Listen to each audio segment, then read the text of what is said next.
Hi, I'm Hal Roberts. This is Bridge City News. Here's some of the top stories we've been following. Fire officials in BC say things are looking better for the hundreds of firefighters who've been battling wildfires in the central Okanagan. We hear first-hand testimonies from evacuees from both BC and the territories, and how their lives have been impacted by the wildfires. And we also hear from Lethbridge MP Rachel Thomas, who speaks out against the second Trudeau carbon tax, which she says has had a negative effect on so many Albertans. Your nation, your province, your southern Alberta. From the heart of Lethbridge, it's Bridge City News with Hal Roberts. Thanks so much for joining us. Fire officials in British Columbia say they're winning the fight against the wildfires on both sides of Lake Okanagan. West Kelowna Fire Chief Jason Brolin says things are looking better for the 500 firefighters battling the McDougall Creek blaze, and now it's possible to begin to talk about recovery.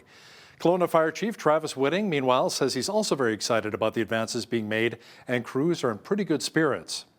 Across the province, around 30,000 people are under evacuation orders, including more than 10,000 alone in the central Okanagan area.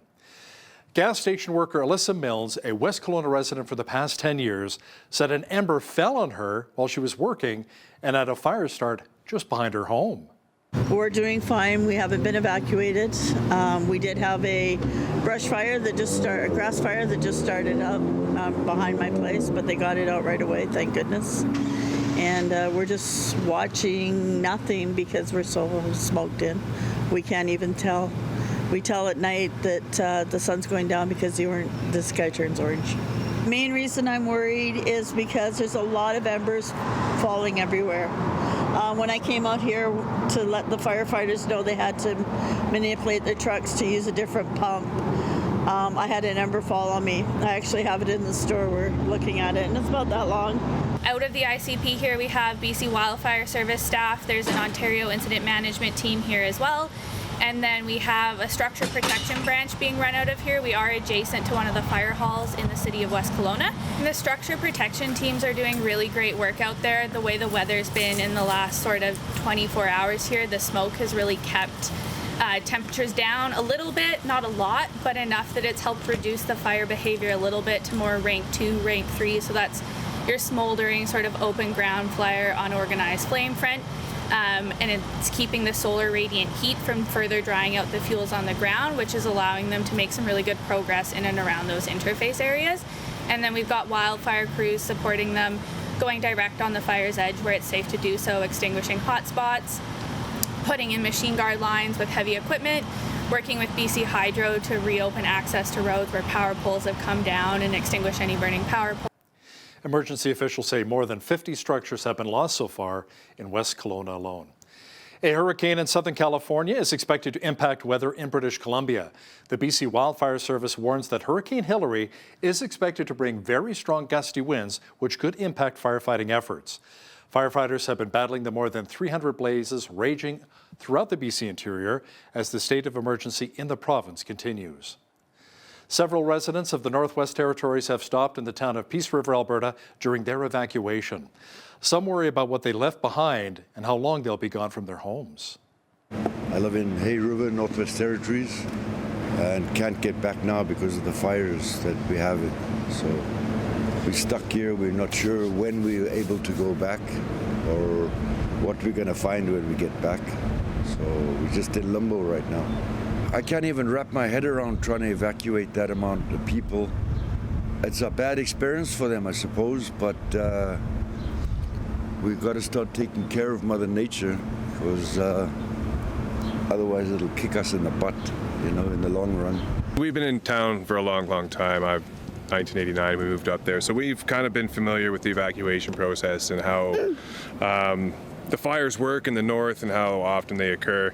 So as soon as we kind of knew that the smoke was rolling in, we prepared the camper and got some food ready the day before, and then made the announcement on Wednesday, and we just kind of packed up and got ready to head out. So I've got our kids and our puppies. That's the important stuff. The family got out and we're safe. But otherwise, we've got, my wife was born in Yellowknife. We've got a lot of roots there, and it's all left behind in the house. The Christian disaster relief organization Samaritan's Purse has now sent 14 disaster relief specialists to British Columbia. They're working with emergency officials to set up and operate a 400-bed evacuation facility for people in the Kelowna region. Frank King, a spokesperson with Samaritan's Purse Canada, said this was sorely needed for evacuees impacted by the devastating wildfires. I've been talking to our folks and who, of course, are in constant communication with the BC government because they're the ones who invited us in. And from what we have heard, between 200 and 400 houses have burned in Kelowna. And they can't seem to narrow it down any further because, of course, the fire is still going on. So that's the challenge of even trying to figure out what the situation is, how bad the damage has been, because until they get the flames put out and get in there, that's the situation. So we're very honored to be able to do something, especially to be able to do it in Jesus' name in terms of running this evacuation center for the BC government. Prime Minister Justin Trudeau says Ottawa has approved BC's request for federal assistance related to the wildfires. He says his government is doing everything it can to keep people safe as the fires in both BC and the Northwest Territories rage on. That includes deploying military assets and providing resources to help with evacuations. Speaking in PEI during a Liberal cabinet retreat, Trudeau says this is a heartbreaking and scary time for so many people. People are facing horrific situations. People are fleeing for their lives. They're worried about their communities. And Canadians from coast to coast to coast are watching in horror the images of apocalyptic devastation and fires going on in communities that so many of us know and so many of us have friends in. This is a scary and heartbreaking time for people. I got to meet with a number of evacuees on Friday in Edmonton, where they had driven down 17, 20, 25 hours to be able to find safety from Yellowknife. People were in good spirits, but scared. Worried about what's going to happen. We're continuing to monitor very closely the situation of the fires, both in Kelowna, in Northwest Territories, particularly around Yellowknife and elsewhere. There's still concerns, but people are working incredibly hard to keep these communities safe. Around 850 people are believed to be missing following the devastating wildfires in Maui. At least 114 people have died so far in the Western Maui wildfires, and close to 3,000 homes and businesses have been destroyed or damaged. State officials say losses are estimated at around $6 billion US. Correspondent Lisa Daftari says it's somewhat suspicious, however, that certain homes were untouched while others right beside them burned completely to the ground. It's a long list of odd things that people are questioning here. The fact that, it was, it looks like a power grid, but then it looks like the electrical company didn't, wasn't focused on the threat of fires. Certain properties that were sold and bought in recent times, what you pointed to, but more importantly than anything else, I mean, before we start talking about climate change and the political points that could be made out of this, where's the help?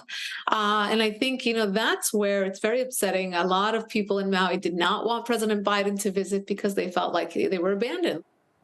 Lisa Daftari will also have the latest indictment news involving former U.S. President Donald Trump. That's coming up in the second portion of our program. Many regions are battling wildfires could use some of the liquid sunshine we received right here in southwestern Alberta lately. Jeanette Rocher is now with an early peek at the forecast. Jeanette, Whoop Up Days begins on Tuesday in Lethbridge with the Whoop Up Days parade. BCN, of course, will be there. Will Mother Nature be raining on our parade?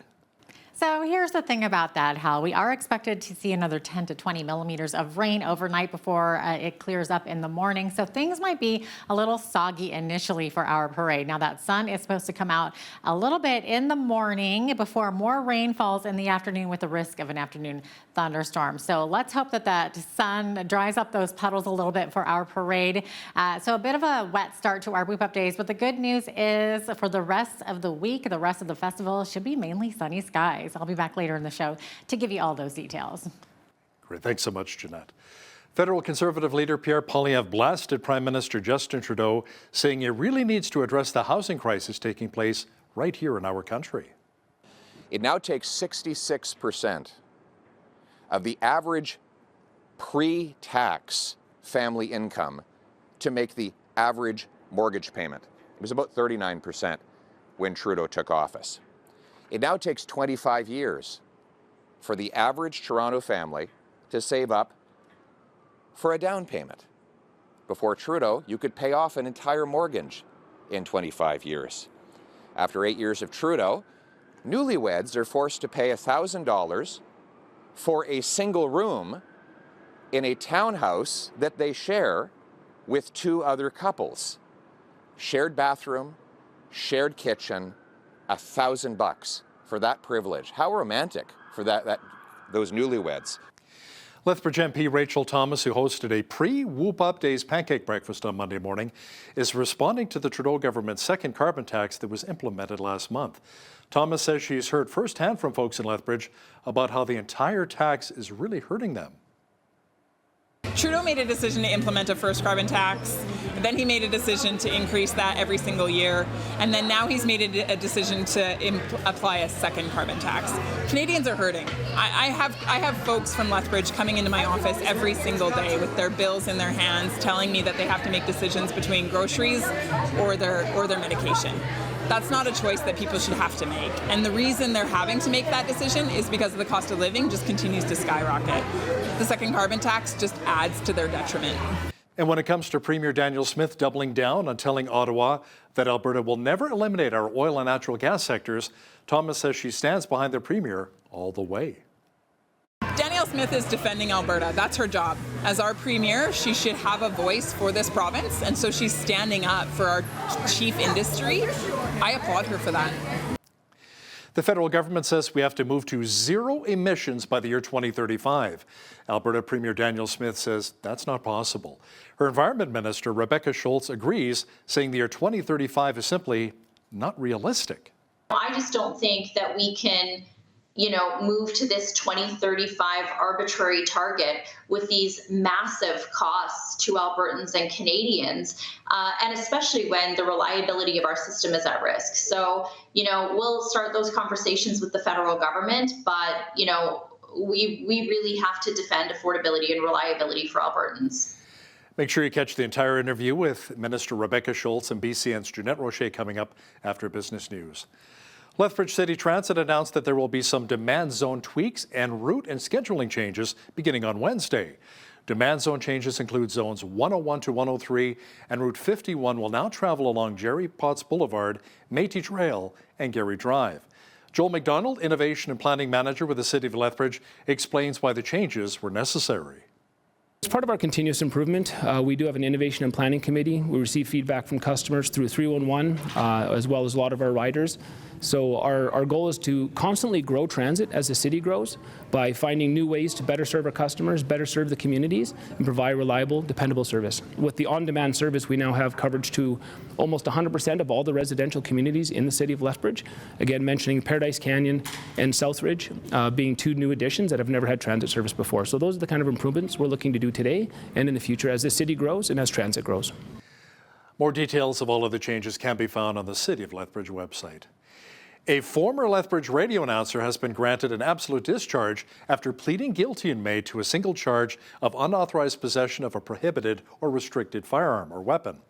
Gillian McLeod was granted the discharge in a Lethbridge courtroom on Friday, and she will not have a criminal record. The Crown recommended a fine and probation and told the court that McLeod had received a taser from her friend.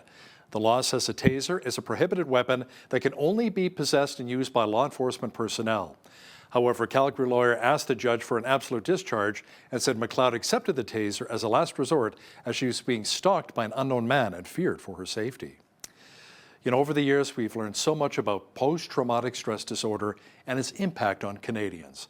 A new traveling exhibit at the Lethbridge Military Museum hopes to showcase the importance of recognizing the horrible issues that Canadian soldiers throughout history had to deal with, including PTSD. BCN's Micah Quinn has that story. Between 1998 and 2015, 16.4% of those people in the Canadian Armed Forces had came down with post-traumatic stress disorder. Ray Ramses, the chairperson for the Lethbridge Military Museum, says the temporary exhibit is called Shell-Shocked: The Long Road to Recovery, and it was loaned to the museum from the Canadian Centre for the Great War in Montreal. It's a great opportunity to talk about a subject, although it starts with the history in World War I, it's very relevant to today's world as well. And you think of what's going on in Ukraine right now and the impact that that's going to have on hundreds and hundreds of soldiers in that country. According to Anthony Lapthorne, the battery sergeant major with the 20th Independent Field Battery, he deployed to Afghanistan in 2007. Lapthorne told us there are a wide variety of triggers when it comes to PTSD. They developed stuff that was like, okay, I react to different things differently than I used to. Or little things like, I'll use this. You go into Burger King, somebody's complaining about onion rings, and you get upset about it. And you don't know why you got upset about that. Just little things like that, or like what code triggers. Major Robert Mien, the commanding officer of the 20th Independent Field Battery, says there are supports and programs for soldiers who are battling PTSD. Within the military, we have, of course, our veteran affairs. We have within the military itself, we have our medical establishment, and so if our soldiers are suffering trauma, they can reach out to the chain of command and through Veterans Affairs and getting the support that they need to deal with this trauma. So that's one. But also your doctor. A person can go to the doctor and explain what's happening to them. They can refer you to get help. And so there are a lot of actual supports now that we've never had. The Lethbridge Military Museum is open Wednesdays from 12 to 4 p.m. and the exhibit will be on display until October 4th. For Bridge City News, I'm Micah Quinn. Very cool. Well, it was a soggy start to the work week here in southwestern Alberta, and the showers should continue, at least for the short term. Complete weather details are on deck.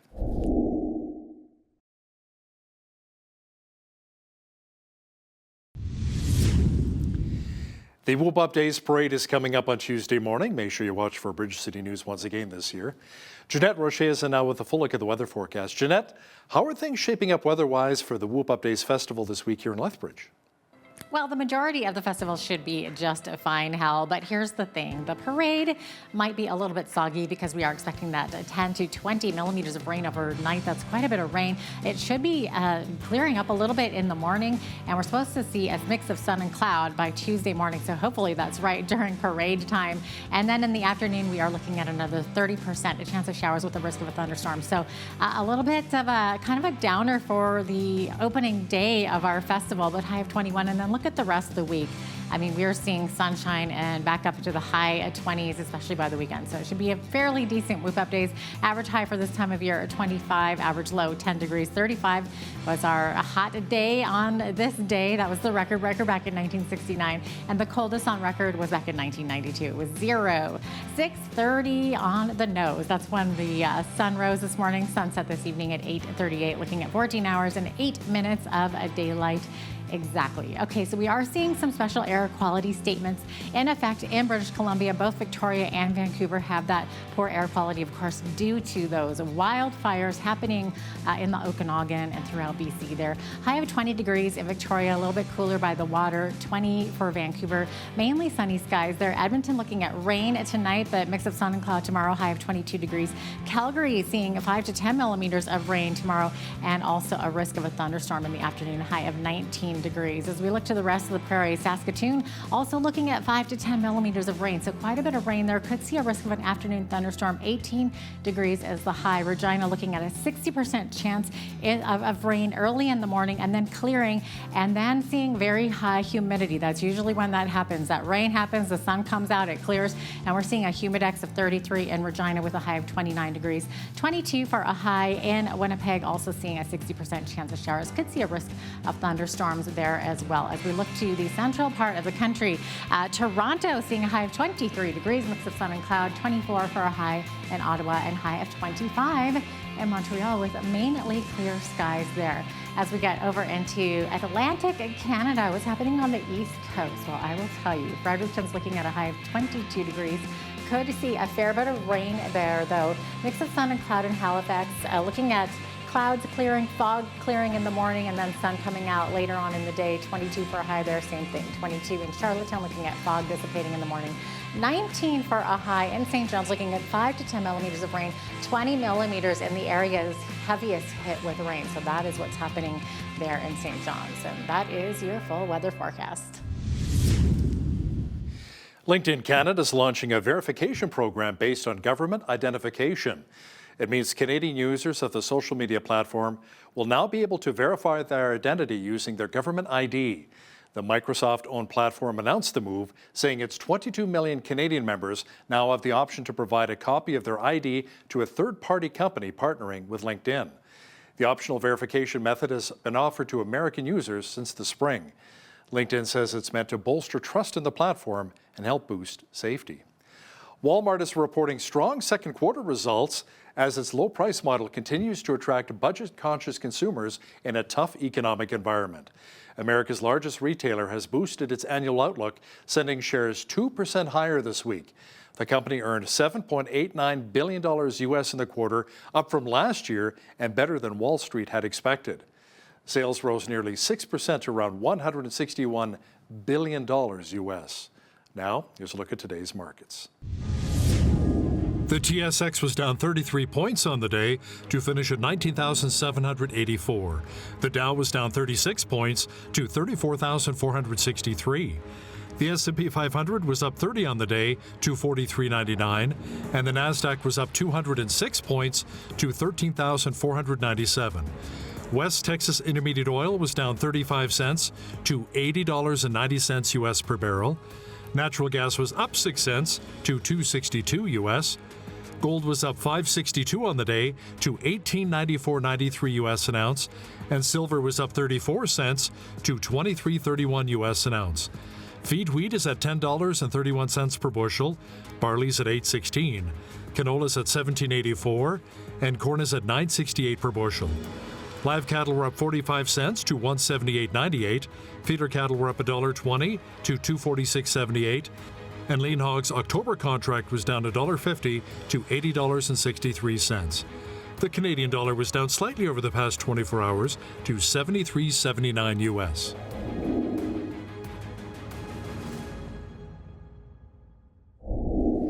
Recapping one of our top stories, fire officials say they're winning the fight against the wildfires on both sides of Lake Okanagan in BC. West Kelowna Fire Chief Jason Brolin says things are looking better for the 500 firefighters battling the McDougall Creek blaze, and now it's possible to begin to talk about recovery. Kelowna Fire Chief Travis Whitting, meanwhile, says he's also very excited about the advances being made and crews are in pretty good spirits. Across the province, around 30,000 people are under evacuation orders, including more than 10,000 alone in the central Okanagan area. As you may have heard on Bridge City News, the Alberta government has put a moratorium on certain green energy projects, including wind turbines. Coming up, BCN's Jeanette Rocher chats with Alberta Environment Minister Rebecca Schultz to get more details as to why. Listen, if you see news happening in your community, be sure to drop us an email at info@bridgecitynews.ca. And if you missed any of today's stories, be sure to visit our website, bridgecitynews.ca.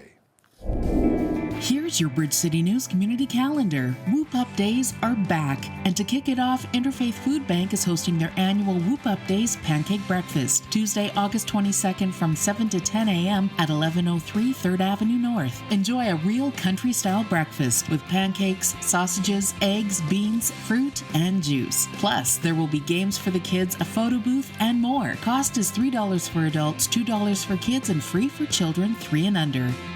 Go back in time and see what it was like to live as a pioneer. Coyote Flats Pioneer Village is a Western heritage museum located 1.5 kilometers south of Pitcher Butte. Walk through the village and see a railway station, post office, fire hall, school, and so much more. The museum is open daily from 9 a.m. to 4:30 p.m. with admission of $10 for adults or $20 per family. For more information, visit coyoteflats.org. And that's today's Bridge City News Community Calendar.